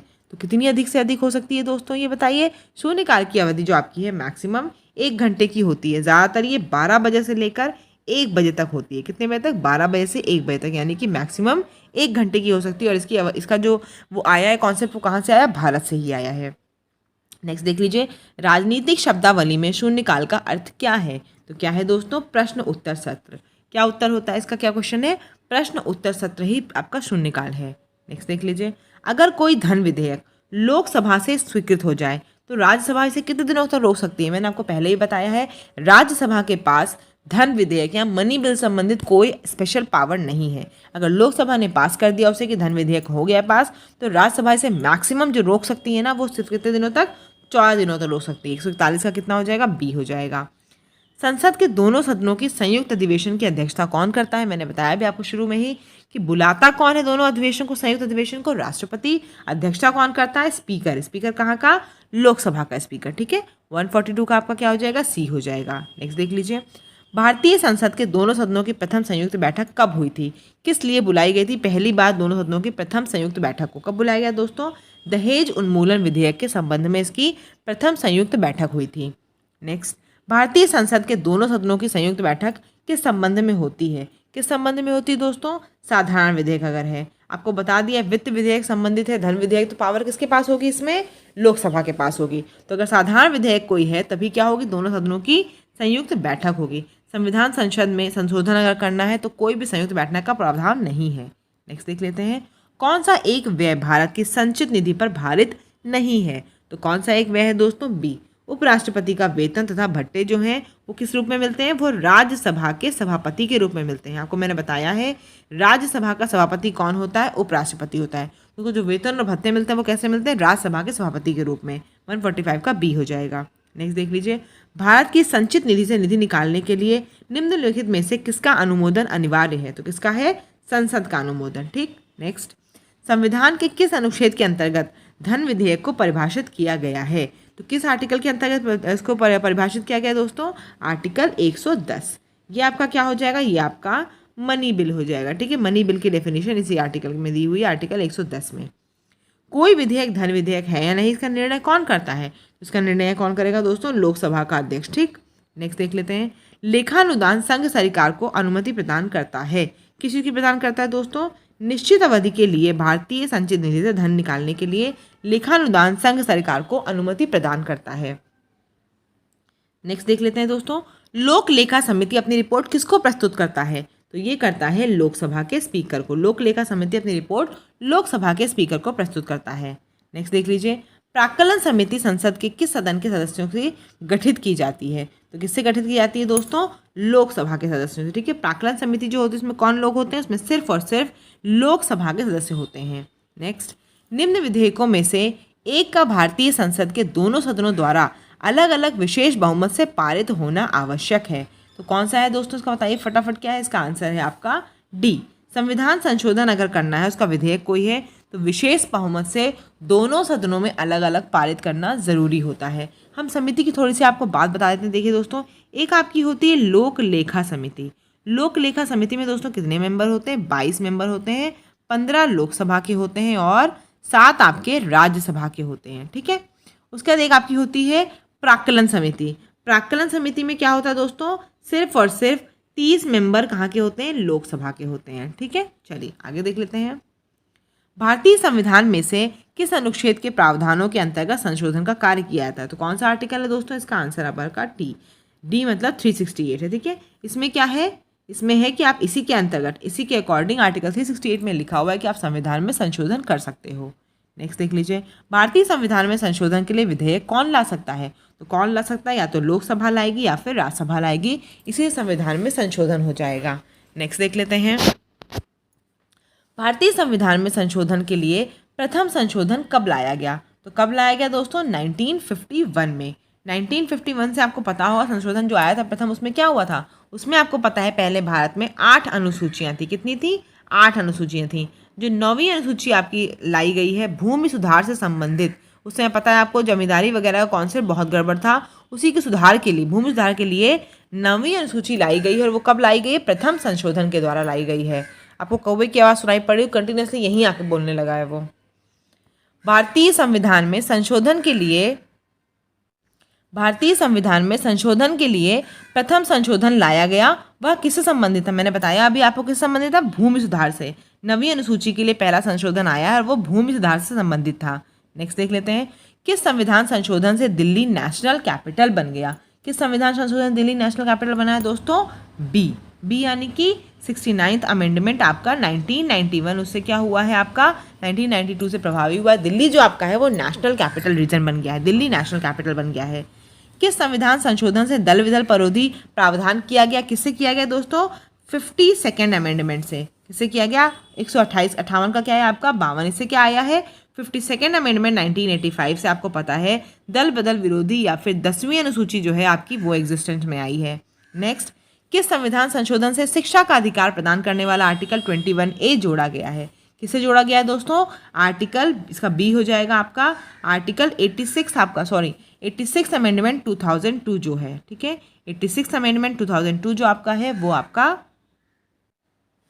देखिए इसमें कौन सा आर्टिकल है दोस्तों? आर्टिकल जो आपका है, जो संविधान संशोधन है, कौन सा है?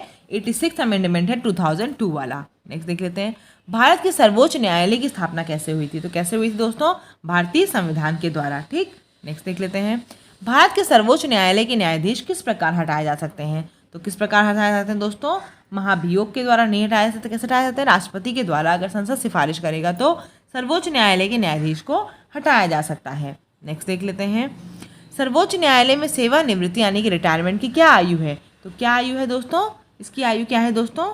इसमें है आपकी हाई कोर्ट की बता दूं तो 62 वर्ष है, और सुप्रीम कोर्ट की कितनी है? सुप्रीम कोर्ट की 65 वर्ष होती है। तो यानी कि ऑप्शन आपका बी हो जाएगा। ठीक है, सर्वोच्च न्यायालय यानी सुप्रीम कोर्ट में आर्टिकल की क्या है? उसकी रिटायरमेंट की क्या एज है? 65। और हाई कोर्ट में क्या है? उच्च न्यायालय में 62 है। नेक्स्ट देख लेते हैं, सेवानिवृत्त होने के पश्चात सर्वोच्च न्यायालय के न्यायाधीश वकालत कर सकते हैं? किसी भी न्यायालय में नहीं कर सकते हैं। अगर सर्वोच्च न्यायालय का कोई न्यायाधीश है और वो रिटायर हो गया तो वो किसी भी न्यायालय में वकालत नहीं कर सकता है। नेक्स्ट देख लेते हैं, सर्वोच्च न्यायालय के न्यायाधीशों की नियुक्ति की जाती है, किसके द्वारा की जाती है? इसका आंसर होगा आपका 164 का डी हो जाएगा। सर्वोच्च न्यायालय के मुख्य न्यायाधीश से परामर्श के द्वारा सर्वोच्च न्यायालय के न्यायाधीशों की नियुक्ति की जाती है। नेक्स्ट देख लेते हैं, भारतीय संविधान का संरक्षक कौन है? कौन है गार्जियन जो कॉन्स्टिट्यूशन का, जो कहा जाता है? कौन है दोस्तों? सर्वोच्च न्यायालय, सुप्रीम कोर्ट जो है वो भारतीय संविधान का संरक्षण होता है। नेक्स्ट देख लीजिए, भारतीय संविधान के किस अनुच्छेद के तहत सर्वोच्च न्यायालय भारतीय नागरिकों के मौलिक अधिकारों की सुरक्षा करता है? तो कौन सा है दोस्तों? इसका क्या आर्टिकल है? इसका आर्टिकल है आपका सी 32 जो है। 32 आर्टिकल जो है, 32 में किसमें क्या लिखा हुआ है? सुप्रीम कोर्ट में लिखा हुआ है कि वो भारतीय नागरिकों के मौलिक अधिकारों की सुरक्षा करेगा, और अगर नहीं होगा तो रिट जारी करता है। अगर ये बात हम सुप्रीम हाई कोर्ट के केस में कर लें तो आर्टिकल 226 होता है हाई कोर्ट के केस में। ठीक है, नेक्स्ट देख लेते हैं, भारतीय संविधान के निम्न अनुच्छेदों में से किस एक के अधीन राज्यपाल राष्ट्रपति के विचार के लिए किसी विधेयक को आरक्षित रख सकता है? राज्यपाल के पास ये पावर होती है, कोई आर्टिकल, वो क्या कहते हैं, कोई भी जो चीज़ उसको लगता है, कोई बिल, वो राष्ट्रपति के विचार के लिए विधेयक को संभाल के रख सकता है। किस आर्टिकल में लिखा हुआ है? ये आर्टिकल में लिखा है दोस्तों आपके आर्टिकल 200 में। ठीक है, आर्टिकल 200 में ये बात लिखी हुई है। नेक्स्ट देख लेते हैं, कौन भारत के राष्ट्रपति की इच्छा तक ही पद पर बने रह सकते हैं? कौन रह सकते हैं दोस्तों? राज्यपाल। राज्यपाल जो है वो खाली भारत के राष्ट्रपति की इच्छा तक ही पद पर अपने रह सकते हैं। नेक्स्ट देख लीजिए, किसके विरुद्ध महाभियोग चलाने का प्रावधान नहीं है? किसके विरोध नहीं है? राज्यपाल के। राज्यपाल के विरुद्ध महाभियोग चलाने का प्रावधान नहीं, उन्हें ऐसे ही राष्ट्रपति के द्वारा हटाया जा सकता है। नेक्स्ट देख लेते हैं, भारत में किसी राज्य की राज्यपाल बनने वाली पहली महिला कौन थी? तो कौन थी दोस्तों? ये तो आपको पता है, यूपी की सरोजिनी नायडू। उत्तर प्रदेश में पहली राज्यपाल महिला जो राज्यपाल बनी थी वो कौन थी? सरोजिनी नायडू। और वो भारत की भी पहली महिला राज्यपाल बनी थी। नेक्स्ट, प्रतिवर्ष 13 फरवरी को महिला दिवस मनाया जाता है, किसकी स्मृति में दोस्तों? सरोजिनी नायडू की स्मृति में मनाया जाता है। ठीक। नेक्स्ट, राज्य में धन विधेयक को प्रस्तुत किया जा सकता है, कैसे प्रस्तुत किया जा सकता है दोस्तों? केवल विधानसभा में। केवल राज्यसभा में जो धन विधेयक होता है, मनी बिल, तो कहाँ प्रस्तुत किया जाएगा? विधानसभा में। ऐसे ही हम केंद्र की बात करें तो कहाँ प्रस्तुत किया जाएगा? लोकसभा में। भारत के किसी राज्य में विधान परिषद का सृजन अथवा उसकी समाप्ति की जा सकती है, कब की जा सकती है दोस्तों? राज्य जो विधानसभा होता है, संकल्प अगर पारित कर दे संसद द्वारा, तो किसी भी राज्य में विधान परिषद का सृजन या उसकी समाप्ति की जा सकती है। नेक्स्ट देख लीजिए, किस आर्टिकल के द्वारा भारत के किसी राज्य में विधान परिषद का सृजन अथवा उसकी समाप्ति की जा सकती है? तो कौन सा आर्टिकल है? 169। 169 में बात लिखी हुई कि भारत के किसी भी राज्य में विधान परिषद का सृजन होगा या फिर उसकी समाप्ति हो सकती है। उत्तर प्रदेश की विधान परिषद में कुल कितने सदस्यों को राज्यपाल द्वारा मनोनीत किया जाता है? बताइए, उत्तर प्रदेश की बात हो रही है तो कितना है दोस्तों इसका आंसर? इसका आंसर डी है, 1/6। 1/6 मेंबर जो होते हैं उनको राज्यपाल द्वारा मनोनीत किया जा सकता है। नेक्स्ट देख लेते हैं, निम्न में से कौन से राज्य में विधान परिषद नहीं है? तो कौन से में नहीं है दोस्तों? मध्य प्रदेश में नहीं। 176 का क्या हो जाएगा? सी हो जाएगा। कौन कौन से राज्यों में है दोस्तों? आंध्र प्रदेश में है, कर्नाटक में है, और यूपी में है, तेलंगाना में है, महाराष्ट्र में है, बिहार में है, और आपका जम्मू। और बस इतने में ही है। ठीक है, आपका किस में है? आंध्र प्रदेश, कर्नाटक, यूपी, तेलंगाना, महाराष्ट्र और बिहार। ठीक है, चलिए नेक्स्ट देख लेते हैं, विधानसभा के सदस्य के लिए न्यूनतम आयु क्या होती है? क्या होती है बताइए? 177 का क्या होगा? 177 का बी हो जाएगा, 25 उम्र, जो कि आपकी लोकसभा के लिए भी है। नेक्स्ट देख लेते हैं, विधानसभा के अध्यक्ष को अपना त्यागपत्र किसे सौंपना चाहिए? अगर विधानसभा का अध्यक्ष अपना त्यागपत्र देना चाहता है तो किसको देगा दोस्तों? वो देगा विधानसभा के उपाध्यक्ष को। किसको देगा? विधानसभा के उपाध्यक्ष को। नेक्स्ट देख लीजिए, विधानसभा के विघटन के बाद भी उसका उपाध्यक्ष पद पर बना रह सकता है। कौन रह सकता है बताइए? अगर विधानसभा का विघटन हो गया है तब भी उसका उपाध्यक्ष जो है पद पर कब तक रह सकता है? बताइए, कब तक रह सकता है दोस्तों? विधानसभा के विघटन के बाद गठित विधानसभा की पहली बैठक के ठीक पूर्व तक, यानी कि जब तक की पहली बैठक होगी उसके पहले तक विधानसभा का जो अध्यक्ष होता है वो अपने पद पर रह सकता है, अगर विघटित हो गई तब भी। नेक्स्ट देख लीजिए, बिना विधानसभा का सदस्य निर्वाचित किए हुए कोई मंत्री किस समय तक पद पर बना रह सकता है? बताइए क्या होगा इसका आंसर? बिल्कुल सही, इसका आंसर होगा आपका कब तक? इसका होगा आंसर आपका 6 माह तक।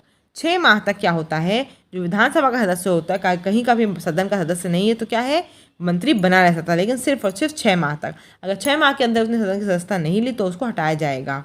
नेक्स्ट देख लेते हैं, राज्यों के वित्तीय लेखों पर किसका नियंत्रण होता है? किसका होता है दोस्तों? इसमें से किसी का नहीं होता है, क्योंकि वित्तीय लेखों पर नियंत्रण किसका होता है दोस्तों? कैग का होता है, comptroller and auditor general of India. ठीक है, नियंत्रक एवं महालेखा परीक्षक का इन सब पे नियंत्रण होता है। नेक्स्ट देख लेते हैं, राज्यों के वित्तीय लेखों पर नियंत्रण किसका रहता है? तो किसका रहता है दोस्तों? इसमें भी किसी का नहीं रहता है। ठीक है, राज्यों के वित्तीय लेखों पर भी इनमें से किसी का क्या है? नियंत्रण नहीं है। नेक्स्ट देख लीजिए, भारत की पहली महिला मुख्यमंत्री कौन थी? तो कौन थी दोस्तों? सुचेता कृपलानी। ये भी उत्तर प्रदेश की पहली महिला मुख्यमंत्री थी। क्या नाम था इनका? सुचेता कृपलानी। नेक्स्ट देख लेते हैं, भारत की पहली मुख्यमंत्री बनी, कौन बनी मुख्यमंत्री? पहली मुख्यमंत्री जो बनी दोस्तों वो थी सुचेता कृपलानी, उत्तर प्रदेश की। नेक्स्ट देख लीजिए, उच्च न्यायालय के न्यायाधीशों के वेतन और भत्ते कहाँ से दिए जाते हैं? तो कैसे दिए जाते हैं दोस्तों? राज्य की समेकित निधि से उच्च न्यायालय के न्यायाधीशों के वेतन और भत्ते दिए जाते हैं। नेक्स्ट देख लेते हैं इसका क्वेश्चन, कौन सा एक रिट न्यायालय में कार्यवाही लंबित होने की दशा में लागू की जा सकती है? तो कौन सा है दोस्तों? इसका है आपका सी, प्रतिषेध। प्रतिषेध को इंग्लिश में क्या बोलते हैं? प्रोहिबिशन। क्या बोलते हैं इसको? प्रोहिबिशन बोलते हैं, प्रोहिबिशन। ठीक है, प्रोहिबिशन जो है वो क्या होता है? इसका मतलब कोई भी रिट अगर न्यायालय में कार्यवाही लंबित हो रही है तो उसकी दिशा में आप इसको लागू करवा सकते हैं, प्रतिषेध। ठीक है, या फिर प्रोहिबिशन बोलते हैं। नेक्स्ट देखते हैं, एक उच्च न्यायालय का न्यायाधीश अपना त्यागपत्र किसको संबोधित करेगा?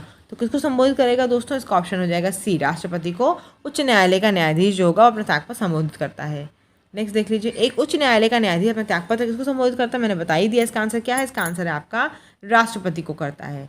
नेक्स्ट देखते हैं, प्रिवेंटिव डिटेंशन के अंतर्गत एक व्यक्ति को बिना मुकदमा चलाए बंदी बनाकर रखा जा सकता है। तो कब तक रखा जा सकता है दोस्तों? इसका क्या रूल है? इसका है आपका बी, यानी कि 3 माह तक। 3 माह तक अगर प्रिवेंटिव डिटेंशन है और एक व्यक्ति को मुकदमा चला के बंदी रखा था तो कब तक? मैक्सिमम 3 माह तक रखा था, उसके बाद उसको छोड़ना पड़ जाएगा। तो 189 का बी हो जाएगा। नेक्स्ट देख लेते हैं 199 का, केंद्र राज्य संबंध किस अनुसूची में है? तो किस में बताइए? सेंट्रल स्टेट रिलेशन किस में है? सेंट्रल स्टेट रिलेशन आपका किस में है? देखिए दोस्तों, इसका क्या है? केंद्र राज्य संबंध किस अनुसूची में? 7वीं अनुसूची में है। अनुसूची के लिए बार बार बोलूंगी, आप चैनल की प्लेलिस्ट में जाइए, गवर्नमेंट एग्जाम स्टडी की प्लेलिस्ट में, वहां पर मैंने आपको बहुत ही अच्छी तरीके से ट्रिक के द्वारा अनुसूची को समझाया हुआ है। एक बार आप पढ़ लेंगे तो आपका अनुसूची वाला प्रश्न कभी गलत नहीं होगा। नेक्स्ट देख लेते हैं, केंद्र राज्य संबंध किस भाग में है? तो भाग 11 में है। अनुसूची कौन सी है? 7वीं अनुसूची। और भाग कौन सा है? भाग आपका 11 है। नेक्स्ट देख लीजिए, भारतीय संविधान में अवशिष्ट शक्तियां किस में सन्निहित हैं? अवशिष्ट शक्तियां किसको दी गई दोस्तों? ये दी गई हैं संसद को। 192 का डी हो जाएगा। नेक्स्ट देख लीजिए, निम्नलिखित में से किस अनुच्छेद के अनुसार भारतीय संविधान अंतरराज्य परिषद के संबंध में प्रावधान करता है? भारतीय संविधान अंतरराज्य परिषद के संबंध में प्रावधान करता है। तो कौन सा है दोस्तों? इसका है आपका बी, आर्टिकल 263। ये वो इंपॉर्टेंट आर्टिकल्स हैं जो दोस्तों बताती आ रही है, जो एग्जाम में ज़्यादा महत्वपूर्ण है। सरकारिया आयोग गठित हुआ था। सरकारिया आयोग का गठन दोस्तों क्यों किया गया था? केंद्र और राज्य के मध्य संबंधों के लिए ही सरकारिया आयोग का गठन हुआ था। नेक्स्ट देख लीजिए, भारतीय संविधान के किस अनुच्छेद के किस अंतर्गत भारत सरकार का दायित्व है कि वो बाह्य आक्रमण एवं आंतरिक अशांति से राज्यों की रक्षा करें? तो ये बताइए कौन सा है? आपको पता है कि इमरजेंसी लगाई जाती है, इमरजेंसी आपातकाल आपने सुना होगा। तो कौन से आर्टिकल से ये है कि भारत सरकार को आक्रमण और आंतरिक अशांति से राज्यों की रक्षा करनी? क्या आर्टिकल है इसका? 355। 355 में ये बात लिखी हुई कि भारत सरकार का दायित्व है कि वो बाह्य आक्रमण और आंतरिक अशांति से राज्यों की रक्षा करे। नेक्स्ट देख लेते हैं, भारत का राष्ट्रपति आपात की घोषणा कर सकता है यदि खतरा है। राष्ट्रपति आपात की घोषणा कब कर सकता है दोस्तों? यदि किस चीज़ का खतरा होगा? हम लोग देख लेते हैं, इसका आंसर क्या है? डी है। 1 तथा 3, बाहरी आक्रमण का, सशस्त्र विद्रोह का, आंतरिक अशांति और सांप्रदायिक संघर्ष अगर होगा तो आपात की घोषणा नहीं की जाएगी। ठीक है, समझ में आ रहा होगा आप लोगों को। देखिए, राष्ट्रपति इमरजेंसी लगाता है, उसको क्या, वो आर्टिकल कौन सा है? आर्टिकल आपका 352 है। 356 आपका क्या होता है? 356 आपका होता है दोस्तों प्रेसिडेंट का रूल। राष्ट्रपति शासन तब लगाया जाता है जब राज्यों में आपको पता है प्रॉपर सरकार नहीं फॉर्म हो जाती है, तब उस समय राष्ट्रपति शासन लगाया जाता है। 360 आपकी फाइनेंशियल इमरजेंसी से संबंधित होता है और ये कभी भी अभी तक भारत में नहीं लगाई गई है। 196 का क्या है? बाहरी आक्रमण होगा तो राष्ट्रपति आपात लगाएगा या फिर सशस्त्र विद्रोह होगा। आर्टिकल क्या है इसका? आर्टिकल आपका 352 है। यहाँ पे एक और फैक्ट आपको बताऊंगी, आपको पता होना चाहिए। 44th आपका कॉन्स्टिट्यूशनल अमेंडमेंट जो हुआ था 1978 में, उसके द्वारा क्या हुआ है?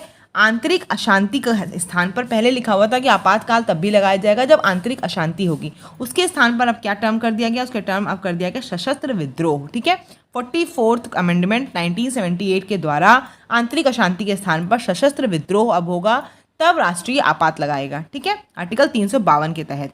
नेक्स्ट देख लेते हैं, किस अनुच्छेद के अनुसार भारत के राष्ट्रपति द्वारा राष्ट्रीय आपातकाल की घोषणा की जा सकती है? किसके द्वारा है दोस्तों?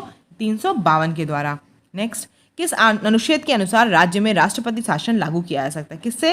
मैंने बताया अभी आपको 356 से। ठीक है, तब राष्ट्रपति जो है वो राज्य में राष्ट्रपति शासन लागू होगा। 198 का 4 हो जाएगा। सामान्य रूप में भारत में प्रति 5 वर्ष बाद वित्त आयोग की नियुक्ति की जाती है। आपको पता होगा हर 5 साल के बाद वित्त आयोग की नियुक्ति की जाती है। क्या आर्टिकल है इसका? आर्टिकल है इसका 280। वित्त आयोग का आर्टिकल क्या होता है? 280 होता है। क्या होगा इसका उत्तर बताइए? इसका उत्तर होगा चौथा। केंद्रीय अनुदान और संघ के राजस्व में राज्यों का अंश निर्धारित करने के लिए राज्यों के बीच में, आपको पता है राज्यों और केंद्र के बीच में बंटवारा होने के लिए क्या हुआ है? वित्त आयोग का गठन होता है। आर्टिकल 280 हर 5 साल पे। सामान्य रूप में भारत में प्रति 5 वर्ष बाद वित्त आयोग की नियुक्ति की जाती है। इसका क्या है? चारों कथन पढ़िए और आंसर बताइए। क्या है इसका? केंद्रीय अनुदान और संघ के राजस्व में राज्यों का अंश निर्धारित करने के लिए। क्वेश्चन रिपीट हो गया शायद। नेक्स्ट देख लेते हैं, निम्न में से कौन एक संवैधानिक निकाय नहीं? संवैधानिक यानी कि वो संविधान के हिसाब से नहीं बनाया गया है। कौन सा है दोस्तों इसका ऑप्शन? नीति आयोग।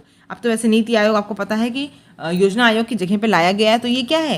ये संवैधानिक निकाय नहीं, इसका संविधान में वर्णन नहीं। जिस चीज़ का संविधान में वर्णन नहीं होता है वो संवैधानिक निकाय नहीं होता है। संघ लोक सेवा आयोग, राज्य सेवा आयोग और वित्त आयोग, ये सभी आपके संविधान में वर्णित हैं। नीति आयोग का कोई वर्णन नहीं है। 201 का 4 हो जाएगा। नेक्स्ट देख लेते हैं हम लोग इसके बाद, निम्न में से कौन एक संवैधानिक निकाय नहीं है? फिर रिपीट हो गया क्वेश्चन आपका, नीति आयोग इसका उत्तर होगा। वित्त आयोग का एक चेयरमैन होता है और कितने सदस्य होते हैं? तो कितने लोग होते हैं दोस्तों, बताइए इसका आंसर क्या होगा? इसका आंसर होगा सी, 4 अन्य सदस्य। वित्त आयोग में एक अध्यक्ष होगा और 4 अन्य सदस्य होते हैं। नेक्स्ट, राज्य लोक सेवा आयोग के सदस्यों की नियुक्ति किसके द्वारा की जाती है? राज्य लोक सेवा आयोग के सदस्यों की नियुक्ति किसके द्वारा की जाती है दोस्तों? किसके द्वारा की जाती है? बताइए इसका आंसर क्या होगा? राज्यपाल के द्वारा। ठीक है, राज्य लोक सेवा आयोग के सदस्यों की नियुक्ति राज्यपाल के द्वारा की जाती है। नेक्स्ट देख लेते हैं, संविधान के किस आर्टिकल के अंतर्गत लोक सेवा आयोग के सदस्य को हटाया जा सकता है? किसके अंतर्गत दोस्तों? 317 के अंतर्गत। 317 के अंतर्गत जो संविधान हो, लोक सेवा आयोग के सदस्य को हटाया जा सकता है। और हटाएगा कौन इनको? राष्ट्रपति हटाएगा। कौन हटाएगा? राष्ट्रपति के द्वारा ये हटाए जाएंगे। ठीक, नेक्स्ट देख लेते हैं, निम्न में से किस एक की परिस्थिति अन्य तीनों से भिन्न है? तो बताइए कौन सा इसमें आर्टिकल है? तीसरा। राष्ट्रीय मानवाधिकार आयोग जो है ये क्या है? इसकी स्थिति क्या है? तीनों से भिन्न है। क्यों? क्योंकि राष्ट्रीय मानवाधिकार आयोग जो है वो आपका क्या है? उसका संविधान में वर्णन नहीं, बाकी सभी चीज़ों का संविधान में वर्णन है। नेक्स्ट देख लीजिए, भारत के मुख्य निर्वाचन आयुक्त की पदावधि क्या होती है? बताइए क्या होती है दोस्तों? 6 वर्ष होती है या 65 वर्ष की आयु तक जो भी पहले हो वो क्या है? मुख्य निर्वाचन आयुक्त की पदावधि होती है। नेक्स्ट देख लीजिए, केंद्र और राज्य की व्यवस्थापिकाओं के लिए मतदान की न्यूनतम उम्र की सीमा 21 वर्ष से घटाकर 18 वर्ष की गई है। क्या है दोस्तों इसमें? कौन सा आपका वो है एक्ट? बताइए। 61 जो आपका कॉन्स्टिट्यूशनल अमेंडमेंट एक्ट 61वां हुआ था। कॉन्स्टिट्यूशनल अमेंडमेंट एक्ट कौन सा संविधान संशोधन हुआ था? 1989 में हुआ था। उसमें क्या हुआ था? जो मतदान के लिए उम्र थी 21 साल थी, उसको घटा कितना कर दिया गया? उसको घटाकर 18 वर्ष कर दिया गया है। नेक्स्ट देख लीजिए, पंचायत चुनाव होते हैं दोस्तों। प्लीज़ पूरी वीडियो को आप पूरा ज़रूर देखिएगा। इसको करने के बाद आपको सारे कॉन्सेप्ट, सारे क्वेश्चंस क्लियर हो जाएंगे। और इसमें से डेफिनेटली मैं बता रही हूँ आपका 5 अंक पूरा तैयार हो जा रहा होगा। 209 का क्या है दोस्तों? पंचायत चुनाव कितने दिनों में होते हैं? हर 5 वर्ष पे होते हैं। 209 का 2 हो जाएगा। नेक्स्ट देख लीजिए, मनरेगा कार्यक्रम निम्नलिखित में से भारतीय संविधान के किस अनुच्छेद को लागू करने हेतु लाया गया है? तो कौन सा इसका आंसर है? 210 का आपका 3 हो जाएगा। 47 जो आपका है ना, ये आर्टिकल क्या है? मनरेगा कार्यक्रम को लागू करने के लिए लगाया गया है। ठीक है, आर्टिकल 47 के हिसाब से मनरेगा कार्यक्रम लाया गया है। 210 का 3 हो जाएगा। जिस समिति की अनुशंसा पर देश में पंचायती राज लागू किया गया, सभी को पता होगा इसका उत्तर, बलवंत राय मेहता समिति में। आपको पता है कि जो क्या कहते हैं पंचायती राज का सिस्टम जो है वो वहीं से आया था। ठीक, नेक्स्ट देख लेते हैं, जिस समिति की अनुशंसा पर देश में पंचायती राज लागू किया गया कौन सी है? बलवंत राय मेहता की समिति है। नेक्स्ट देख लीजिए, भारत में त्रिस्तरीय पंचायती राज व्यवस्था की सिफारिश किसने दी थी? बलवंत राय मेहता ने दी थी। 213 का भी 2 हो जाएगा। ठीक है, और ये आपकी जो पंचायती राज है उसको भी बता देते हैं नेक्स्ट क्वेश्चन में। पंचायत राज सर्वप्रथम आरंभ कब किया गया? 214 का क्या होगा? पहली बार 2 अक्टूबर 1959 को 1959 को राजस्थान के नागौर जिले में पंचायत राज को स्टार्ट किया गया। ठीक, नेक्स्ट देख लीजिए, पंचायती राज को संवैधानिक स्थिति प्रदान करने की संस्तुति निम्न में से किस कमेटी द्वारा की गई थी? बताइए। 215 का क्या ऑप्शन होगा? चौथा होगा। LM सिंघवी समिति। पंचायती राज को जो संवैधानिक दर्जा दिया गया वो किसके द्वारा दिया गया? LM सिंघवी समिति के द्वारा दिया गया है। भारत के संविधान के 73वें संशोधन का संबंध किससे है? बताइए किससे है दोस्तों? चौथे से है। 73वां संशोधन जो आपका हुआ था वो पंचायती राज से संबंधित है। क्या कब संशोधन हुआ था? 73वां संशोधन आपका 1992 में हुआ था। पंचायती राज व्यवस्था से संबंधित है। और जो इसको लागू किया गया दोस्तों, पंचायती राज को कब से स्टार्ट किया गया, लागू कर दिया गया था? संशोधन जो हुआ था 24 अप्रैल 1993 से इसको लागू कर दिया गया था, जो संशोधन हुआ था। ठीक है, नेक्स्ट देख लेते हैं, भारत के संविधान द्वारा पंचायतों को निर्दिष्ट किए जाने वाले कार्य निम्नलिखित में से वर्णित हैं। कहाँ पर वर्णित है दोस्तों? ये आपका हो जाएगा 11वीं सूची में। 11वीं सूची में दोस्तों क्या है आपका?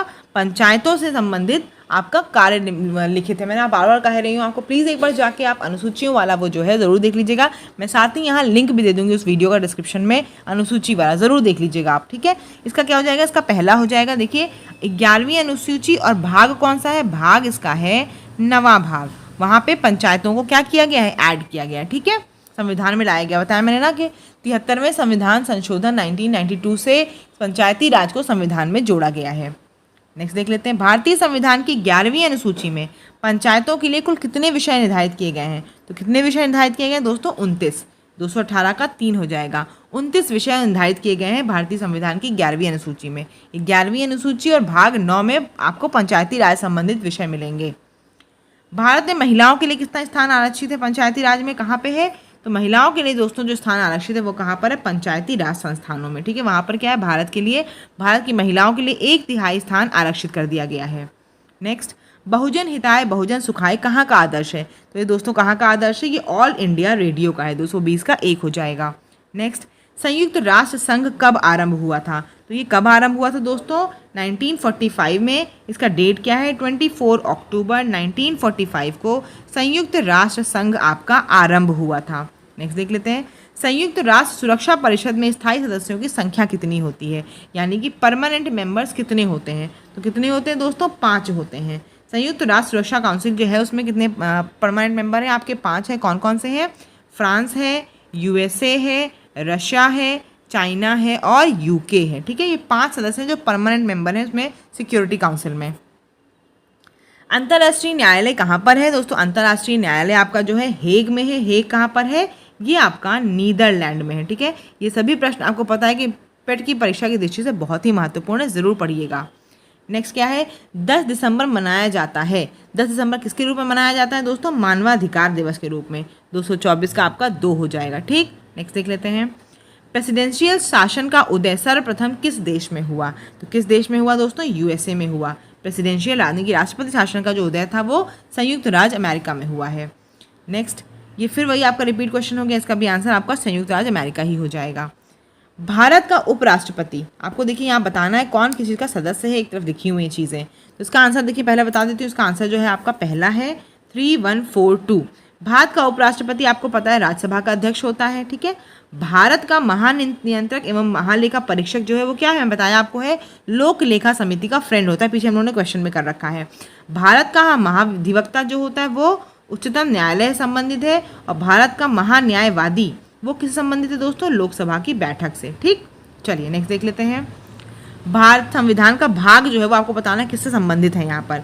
तो क्या इसका भी ऑप्शन है? इसका भी ऑप्शन आपका ए है। भारतीय संविधान का भाग 9, भाग 9 किससे संबंधित है? मैंने बताया अभी आपको, पंचायत से संबंधित है। भाग 8 किससे है? आपका संघ क्षेत्र से है। भाग 4 का मूल कर्तव्य से है और भाग 9 का पंचायत से, सॉरी नगर पालिका से। किससे? नगर पालिका से। ठीक है, भाग 9 आपका पंचायत से है, भाग 8 आपका संघ क्षेत्र से है, भाग 4 का आपका मूल कर्तव्य से है और भाग 9 का आपका नगर पालिका से है। नेक्स्ट देख लेते हैं, फिर आपको आर्टिकल्स दिए हुए हैं। आर्टिकल आपको कुछ भी अगर पता होंगे तो यहाँ से आप फटाफट से ज़रूर कर लेंगे। इसका आंसर बता देती हूँ, इसका आंसर 1 2 3 4 है। इसका आंसर आपका 1 2 3 4 है। ठीक है, आर्टिकल 124 किससे रिलेटेड है? आपका न्यायपालिका या फिर सुप्रीम कोर्ट से रिलेटेड है। आर्टिकल 5 आपका सिटीजनशिप से है, नागरिकता से संबंधित है। 352 आपको पता है इमरजेंसी है और 245 आपका विधायी शक्तियों का वितरण है। तो 1 2 3 4 इसका ऑप्शन हो जाएगा आपका। ठीक है दोस्तों, तो ये आपका आखिरी क्वेश्चन आज की क्लास के लिए है। आप इस वीडियो को ज़रूर देखिएगा, अच्छी लगे तो लाइक भी करिएगा और शेयर ज़रूर करिएगा अपने दोस्तों के साथ। आर्टिकल 230 क्या है दोस्तों? इसका देख लेते हैं। इसका आर्टिकल आंसर बता देती हूँ सीधे पहले। आपका आर्टिकल इसका आंसर 3 है। आर्टिकल 14 जो है आपका, मैंने बताया 14 से 18 तक आपके आर्टिकल समानता के अधिकार से संबंधित है। 6 आर्टिकल मूल अधिकार हैं ये आपके। आर्टिकल 36 किससे संबंधित है? 36 आपका 36 से लेकर 51 आपका डीपीएसपी से, नीति निर्देशक तत्वों से है। 74 आपका मंत्री का परिषद से है और संविधान संशोधन जो है वो 368 से है। मुझे उम्मीद है कि आपको वीडियो बहुत पसंद आएगी और इसको करने के बाद आपके 5 अंक पूरे पॉलिटी के ज़रूर हो जाएंगे। तो चैनल पर नए होंगे सब्सक्राइब जरूर कर लीजिएगा, जाकर एक बार फटाफट से प्लेलिस्ट देख लीजिएगा। बाकी जो मैं क्वेश्चन आप आज से डेली कराऊंगी वो तो आपके लिए बहुत ही महत्वपूर्ण है। धन्यवाद।